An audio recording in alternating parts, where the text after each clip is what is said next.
Hello मेरे प्यारे दोस्तों। आज की इस वीडियो में हम आप लोग को शून्यक निकालना बताएंगे। ठीक है, ये हमारा एक बहुपद है जिसमें हम लोग को शून्यक निकालना है। तो देखिए कैसे निकालते हैं। सबसे पहले क्वेश्चन यहाँ पे हम लिख लेते हैं एक बार। ठीक है, शून्यक का मतलब होता है जीरो, तो हम यहाँ पे बराबर के बाद यहाँ पे हम जीरो लिख सकते हैं। ठीक है, अब देखिए आपको इसको हल कैसे करना है।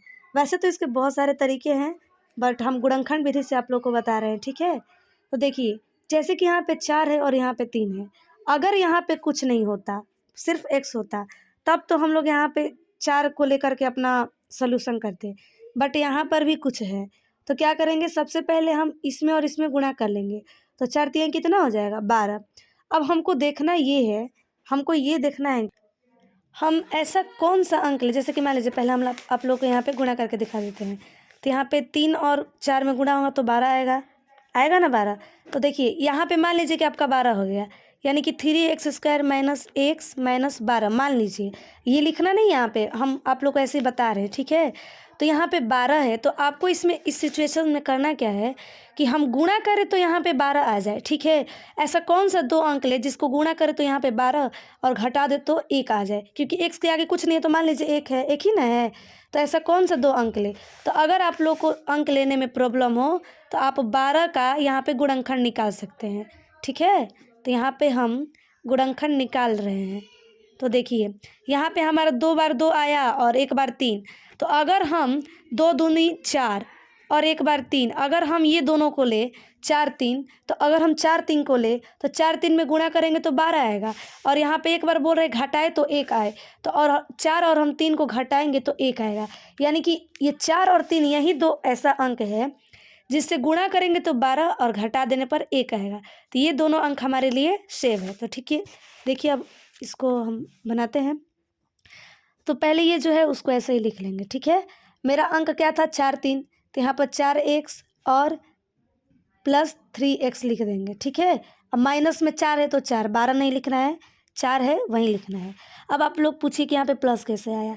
हमको ना घटा करके 1 लाना है, तो यहाँ पे प्लस और माइनस क्या रखिए, मतलब आप सिचुएशन के अनुसार रखिएगा ताकि यहाँ पे घटा करके -1 आ जाए। अगर हम लोग 4 में से 3 को घटाएंगे तो माइनस वाला चिन्ह बड़ा है, तो अगर हम घटाएंगे तो यहाँ पे -1 आ जाएगा ना। सो इसलिए हम यहाँ पे प्लस लिखे हैं। अब देखिए, अब हम लोग यहाँ पे कॉमन लेंगे। ठीक है, कॉमन, तो x अगर कॉमन लेंगे तो यहाँ पे 3x हो जाएगा, माइनस यहाँ पे 4 हो जाएगा। अगर आपको समझ में ना आए तो यही चीज़ फिर से आप यहाँ पर लिख दीजिए, और लिखने के बाद आप यहाँ पे क्या रखें कि ये आ जाए। तो मान लीजिए हम +1 लिए।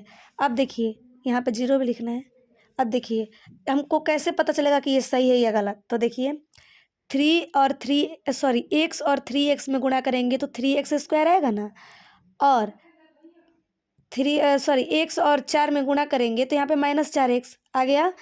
फिर यहाँ पे और देखिए यहाँ पे 1 और 3x में गुणा करेंगे तो यहाँ पे ये आ जाएगा, और इसमें गुणा करेंगे तो यहाँ पे ये आ जाएगा। इससे हमको ये पता चलता है कि ये जो हमने कॉमन लिया है वो बिल्कुल सही लिया है।